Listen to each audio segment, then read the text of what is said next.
मामा TV. Lock bridge tractor बचाओ। सुल्तानपुर नाम के एक गांव में महेंद्र नाम का एक बड़ा कॉन्ट्रैक्टर था। वह छोटे मोटे कंस्ट्रक्शन का काम करता था। उसका एक बीवी थी जिससे वह बहुत प्यार करता था। उसी गांव का रहने वाला अनमोल एक नेक इंसान था। ज्यादा पैसे ना होते हुए भी सबको मदद करता था। एक दिन अनमोल महेंद्र के पास गया और ऐसा बोला, सेठ जी प्रणाम। आपको मालूम है ना कि मेरे पास 2 एकड़ की जमीन है और एक ट्रैक्टर भी है, लेकिन खेती शुरू करने के लिए थोड़े पैसों की जरूरत है। आप मुझे थोड़े पैसे उधार दे सकते हैं क्या? हाँ जरूर अनमोल, ये लो, लेकिन ब्याज मुझे हर महीना पहले तारीख को मिल जानी चाहिए। ऐसा कुछ दिन गुजरे। सुल्तानपुर को शहर से जोड़ता हुआ एक ही रास्ता था। वह कभी कभी ज्यादा बारिश होने के कारण डूब जाती थी। इसीलिए अनमोल और सभी लोग मिलकर उस इलाके की कलेक्टर के पास जाकर फरियाद करते हैं और एक दिन कलेक्टर उनके गांव आते हैं। सुनो गांव वालों, आपका दिया हुआ विज्ञापन मैंने सरकार तक ले गया और उस नदी के ऊपर पुल बनाने के लिए मंजूरी मिल चुकी है। कुछ ही दिन में टेंडर बुलाकर काम शुरू कर देते हैं। ये सुनकर महेंद्र लालची हो जाता है। कलेक्टर के गेस्ट हाउस जाकर पैसों से भरा हुआ एक सूटकेस को कलेक्टर के सामने रख देता है। अरे कलेक्टर साहब, सरकारी नौकरी करके आप कितना कमाएंगे? अगर आपने मुझे ये ब्रिज बनाने का कॉन्ट्रैक्ट दिला दिया तो आपको बहुत मुनाफा होगा। जरा सोच लो। महेंद्र जी, आप तो बड़े लोग हैं, आप बोल रहे हैं तो मैं पूरी कोशिश करूंगा। कुछ न कुछ करके वह कलेक्टर महेंद्र को वो कॉन्ट्रैक्ट दिला देता है और उसे बुलाता है। महेंद्र जी, ये लीजिए आपका कॉन्ट्रैक्ट। अब मेरे कमीशन मत भूल जाना। अरे कलेक्टर साहब, कमीशन क्या है? सारा पैसा आधा आधा कर लेते हैं, क्योंकि मैं वहां पर पुल बनाने वाला ही नहीं हूँ। ये सारी बात अनमोल चुपके से देख लेता है और अगले दिन महेंद्र के पास जाकर ऐसा बोला, महेंद्र जी, आप जो कर रहे हैं ये सरासर अन्याय है। वो ब्रिज से सबकी भलाई होगी, आपका भी सोच लीजिए। चल हट कमीना, तुम गरीब किसान मुझे ही सुना रहे हो? कल तक मेरे सारे पैसे वापस करो। नालायक, निकलो यहाँ से। ऐसा लात मारकर अनमोल को भगा देता है। लेकिन अगले ही दिन महेंद्र की बीवी को एक भयानक सांप डस लेती है और वह बेहोश होकर गिर जाती है। एम्बुलेंस आकर उसे अस्पताल लेके जाता है, लेकिन नदी में पानी ज्यादा होने के कारण नदी के इस तरफ एम्बुलेंस रुक जाती है। तभी वहां पर अनमोल आया। अरे घबराओ मत महेंद्र जी, मैडम को मेरे ट्रैक्टर में डाल दो, मैं आपको और मैडम को अस्पताल लेके जाऊंगा। सभी गांव वाले मिलकर नदी के ऊपर 2 बड़े बड़े पेड़ के तनों को पानी के ऊपर लगाकर एक ब्रिज जैसा बना देते हैं। तभी अनमोल धीरे धीरे से ट्रैक्टर को उस लकड़ी के ब्रिज से ऊपर से ले जाकर दूसरी तरफ पहुंचाया। ऐसा वह ठीक समय पे अस्पताल लेके जाता है। महेंद्र खुश होकर अनमोल का कर्जा भी माफ कर दिया। मनी ट्रेन, पैसों का ट्रेन। बहुत साल पहले सज्जनपुर नाम का एक छोटा सा बस्ती रहती थी। उस बस्ती के बीचों बीच एक पुराना रेलवे ट्रैक भी था। सज्जनपुर के सभी लोग मजदूर थे। कोई किसी के घर में काम करता था या किसी के शॉप में सफाई का काम करता था। उस बस्ती का लीडर था गुरुदत्त। अगर किसी को भी कोई भी तकलीफ हो तो सभी मिलकर गुरुदत्त के पास जाते थे और गुरुदत्त उसका कोई ना कोई हल निकालता था। एक दिन कुछ लोग मिलकर उसके पास गए।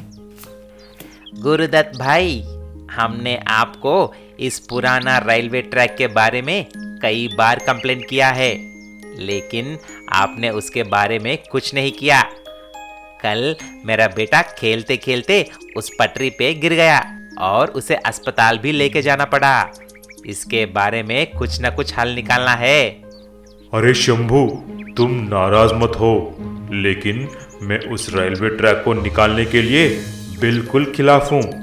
मुझे अक्सर नींद में एक सपना आती है कि उस पटरी के ऊपर से एक दिन पैसों से भरा ट्रेन आएगा और यहाँ पर रुकेगा। आप और आपका सपना ये कभी भी पूरी नहीं होगी। आप सरदार होके ऐसे फालतू बातें करते रहते हैं। ऐसे बोलकर सभी लोग नाराज होके चले गए। फिर एक दिन अचानक उस सारे शहर में और बस्ती में एक भयानक बीमारी फैल जाती है। इसकी वजह से सारे व्यापार बंद पड़ जाते हैं। सरकार भी 1 महीने तक लॉकडाउन प्रकट कर लेती है। सभी घर, व्यापार, शॉपिंग मॉल और शॉप्स बंद पड़ जाते हैं। फिर किसी के यहाँ काम नहीं थी और सभी बस्ती के लोग गुरुदत्त के पास आते हैं। गुरुदत्त भाई, आप तो जानते हैं कि बस्ती और शहर में लॉकडाउन चल रही है। हमारे पास कुछ पैसे नहीं हैं, खाने के लिए चावल भी नहीं है। आपको ही कुछ करना पड़ेगा। सभी मेरे बात सुन लो, ये समय है दूसरों को मदद करने की। हम सब मिलकर यहीं पर खाना पकाएंगे और यही खाएंगे। इस तरह सबको खाना मिलेगा। मेरे पास जो कुछ भी है मैं देता हूँ। इसी तरह आप सभी भी आपके पास जो दाल, चावल, सब्जी हैं वो लाके रख देना। इस तरह सबको खाना तो मिलेगा। ऐसा सभी एक दूसरे की मदद करने लगे, लेकिन कुछ ही दिन में उनके पास सभी रेशन खत्म हो जाती है और कुछ लोग भूख से बेहोश होकर गिरने लगे। तभी अचानक उस पुराने ट्रेन की पटरी पर एक मनी ट्रेन पैसा और सोना चांदी से भरा हुआ आकर उस बस्ती में रुकती है और लगातार उसमें से सोना, चांदी और पैसा बाहर गिरने लगे। सभी लोग उसको देखकर दंग रह जाते हैं। देखा भाइयों, मेरा सपना पूरा हो गया। मेरी बात आपने नहीं माना। अभी देखो मेरे सपने का जादू। बस्ती के सभी लोग उस ट्रेन में से आए हुए पैसे लेकर बहुत अमीर हो गए और नए घर भी बनाए। गरीब का जादुई चिकन मशीन। भीमपुर नाम के एक गांव में एक चिकन की दुकान थी। उसका मालिक था आनंद। उसके बेटे के नाम था चंदन। चंदन को गरीब और भिखारियों से बिल्कुल नफरत था। उसके दुकान पर कोई गरीब भीख मांगने आते तो उसे गाली देकर भगा देता था। उसके पिताजी जो चिकन देते थे उन्हें साइकिल पर रखकर गांव में ढाबे पे सप्लाई करता था। वहां तैयार होने वाले चिकन कबाब, ग्रिल चिकन, चिकन तंदूरी देखकर उसके मुंह में पानी आती थी। तभी उस ढाबे के मालिक ने बोला, ये क्या रे चंदन, रोज तुम चिकन कबाब और तंदूरी चिकन को देखते रहते हो लेकिन कभी भी खरीदते नहीं। अगर चाहिए तो ले लो, मैं खाते में लिख लूंगा। जब पैसे मिल जाएं तभी दे देना। नहीं किशोर भाई, मैं खाने के लिए नहीं देख रहा हूँ। तुम हमसे 200 रुपये में चिकन खरीद कर तुम उसे सिर्फ थोड़ा मसाला, तेल डालकर 500 रुपये में बेचते हो। इस तरह आपका मुनाफा तो बहुत ज़्यादा है। आपका काम ही अच्छा है। अरे चंदन बेटा, हमारे भी बहुत खर्चे होते हैं, जैसे कि ढाबे की किराए, काम करने वालों को तनख्वाह, तेल, मसाला, घी के दाम क्या कम है?